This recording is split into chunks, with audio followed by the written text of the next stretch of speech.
Hi, this is Stuart Weems and welcome to the Investopoly podcast. My goal is to give you simple, easy to understand strategies, insights and tips to help you master the game of building wealth. And in this episode, I'd like to talk about how to avoid getting ripped off by a financial advisor, because there's some really simple steps that you can take to make sure that you don't get harmed or ripped off or stolen from, as we tend to read in the media. And I don't know if you've been following, there's a Sydney-based financial advisor that's allegedly stolen $25 million from her clients. Her name is Melissa Caddick, and she's mysteriously gone missing. And in fact, her severed foot has washed up on the coast of New South Wales. And some people are proposing that she's actually gone and cut it off to sort of fake her own death, if you like. But it's a kind of interesting story on one level, but obviously a terrible story with clients being ripped off and so forth. Now, obviously, con artists go to great lengths to, conceal their wrongdoings. But as I said, there's a few simple things that you can do to sort of protect yourself. That's prudent checks to undertake before, trusting someone with your money. Now, the first one is to understand the distinction between a fund manager and a financial advisor, because a lot of the large frauds that have occurred because we don't have an independent financial advisor. What we have is a fund manager, and that's a completely different relationship. So what you want is an independent financial advisor. And an independent financial advisor is someone that doesn't run or control your investments. They're an independent third party that sits between you and the fund managers that they might choose, select, or hire and fire over time. And that means that they can assess and critically analyse the performance of those fund managers without any fear or favour. Of course, if I start running my own managed investment fund, and start recommending it to clients, I lack independence and transparency and so forth, and that's where problems can occur. So if you're dealing with a fund manager, that's fine, but you need to probably be even more careful with who that is and so forth. But I would be suggesting you're much better off to have an independent financial advisor, and if they choose to deal with different fund managers, they know the ins and outs of the industry. They know who to ask, who to talk to, what research to do, and who to trust, and then they can take responsibility for making that decision. At Pro Solution, we use a variety of fund managers and exchange traded funds or ETF providers. But the benefit is that our clients can go directly to their website.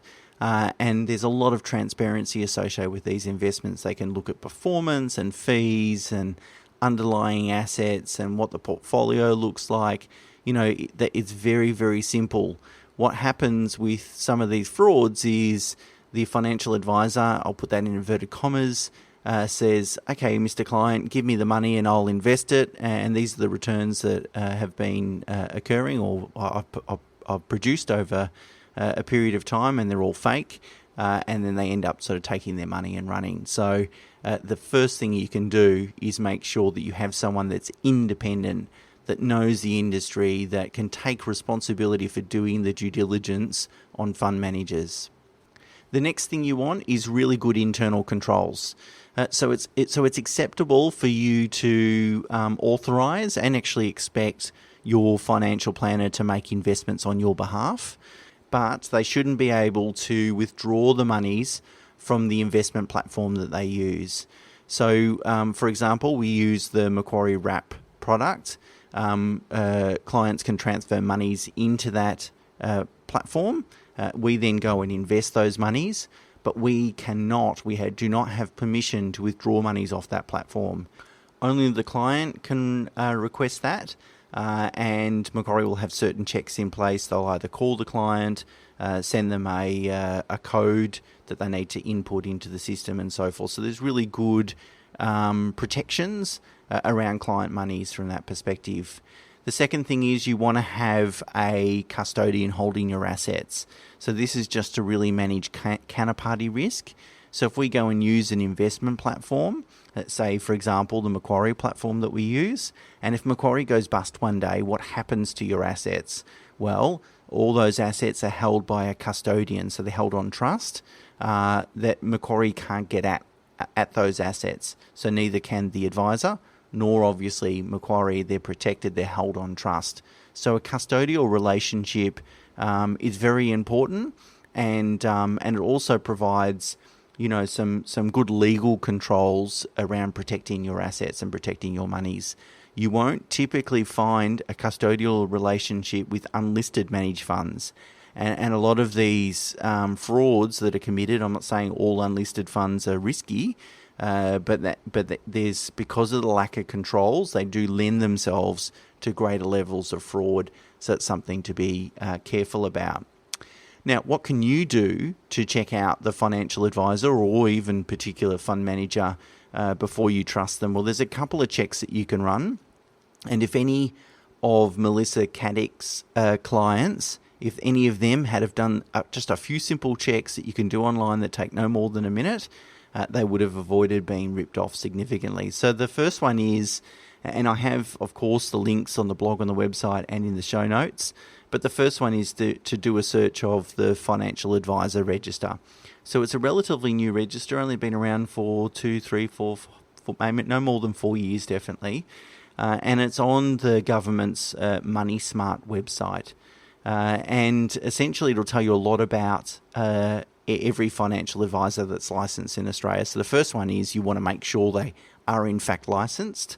And Melissa Caddick never actually appeared on this register. So even just a simple check would have highlighted that she's not a licensed financial advisor.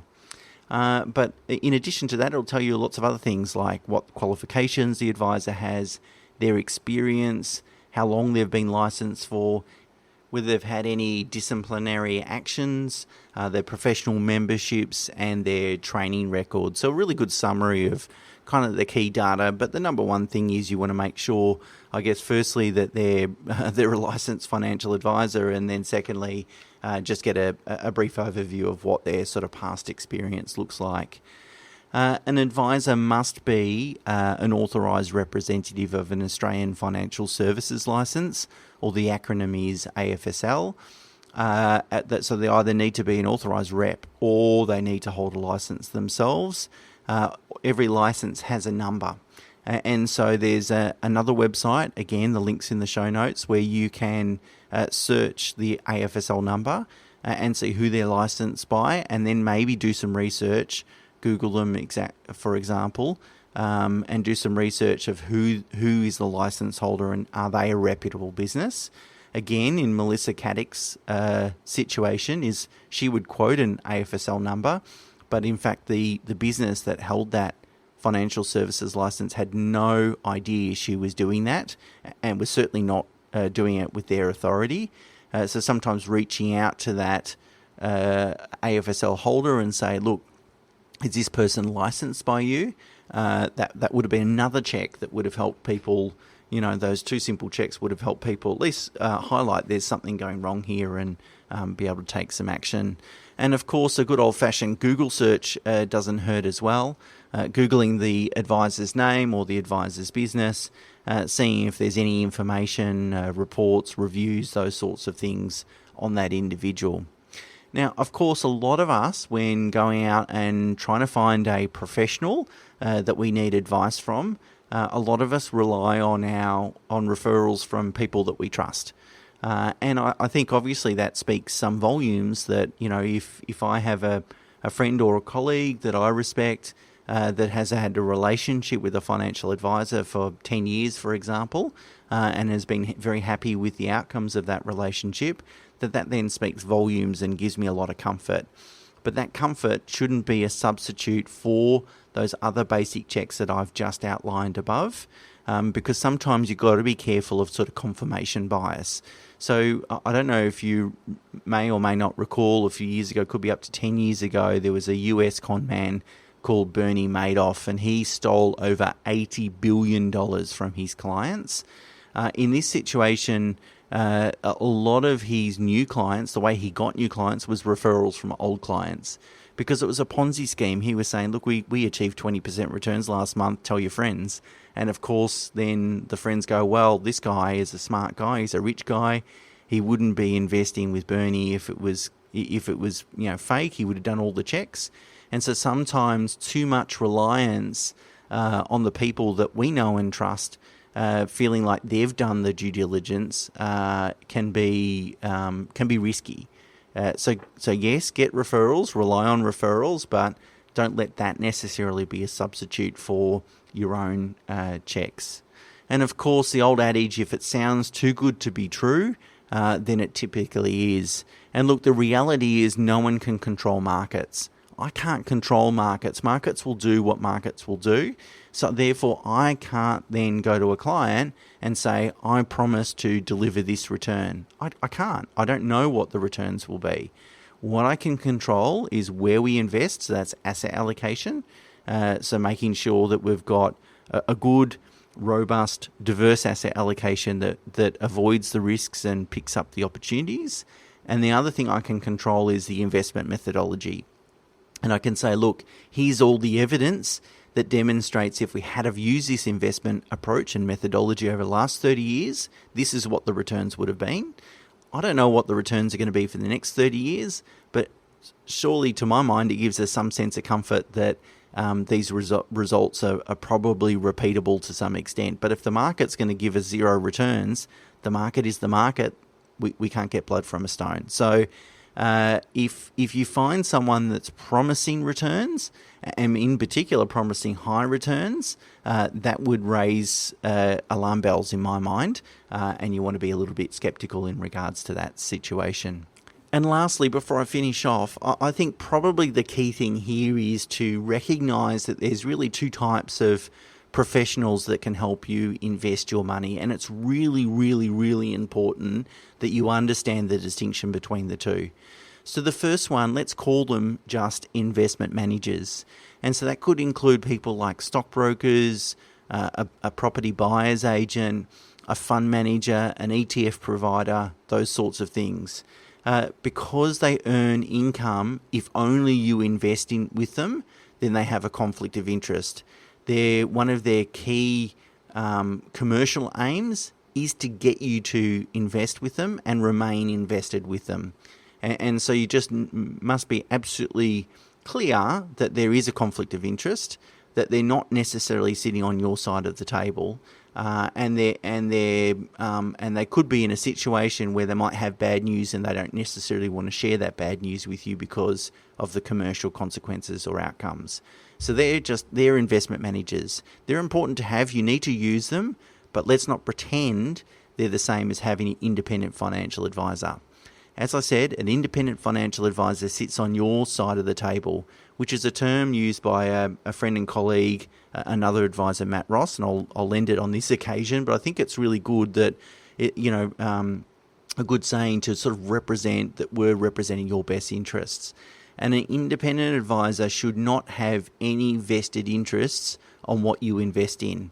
They shouldn't have a stake in the advice outcome. So whether my clients invest all their money or none of their money, and whether they invest it in property or shares or where they put their super, I have no vested interest in. From my personal perspective, I couldn't care what the answer is. I would just want the answer to be whatever's going to work for them, whatever's the most appropriate. And therefore, I can represent my client's best interests without fear or favour. I can say, no, I think that's a terrible investment for you. It might be a good investment for someone else, but it doesn't matter to me from a commercial perspective. And that's what you really want, is someone that's independent. And if you had those people, if Melissa Caddick's clients used an independent advisor, they'd almost certainly not have been ripped off. Notwithstanding that, the whole theme of this podcast is just to point you in the direction of the three critical checks that I think you should do before trusting anyone, a financial advisor or fund manager. First one is search the financial advisor registry on MoneySmart. The second one is search the AFSL, the Australian Financial Services Licence Holder, make sure they're a reputable business, and potentially consider reaching out to them to verify that the person is in fact authorised by them. And third, ensure your advisor is completely independent if that's what you're looking for, as opposed to an investment manager. They're the three things. If you do those 3 steps, I'm not aware of any situation where there's been fraud that those 3 steps wouldn't have prevented the perpetrator from being successful. Now, that's not to say that they're guaranteed, of course. The fraudsters can be very tricky about these sorts of things, but at least it puts you in very good stead. And if you know people that are considering using a financial planner or would benefit from learning about these 3 steps, really, frankly, the more the merrier. Of course, I have a vested interest in sharing the podcast, but this is really about helping people spend 2 minutes online to make sure that no one takes their money. I think it's a good thing to share. Well, that's it for me for this week. You might have seen that Mina Abraham and I, which is our partner of tax business at Pro Solution, have produced another podcast called The Holistic Accountant. So the aim of this podcast is to really demonstrate and set out how people that are in business can use their business to build their personal wealth in a tax-effective manner. So it's really about making sure that the accounting approach considers tax outcomes as well as financial planning ones. And so if you are in that position or know someone that is, please mention the Holistic Accountant podcast to them. That's it for me for this week. Until next week, bye for now.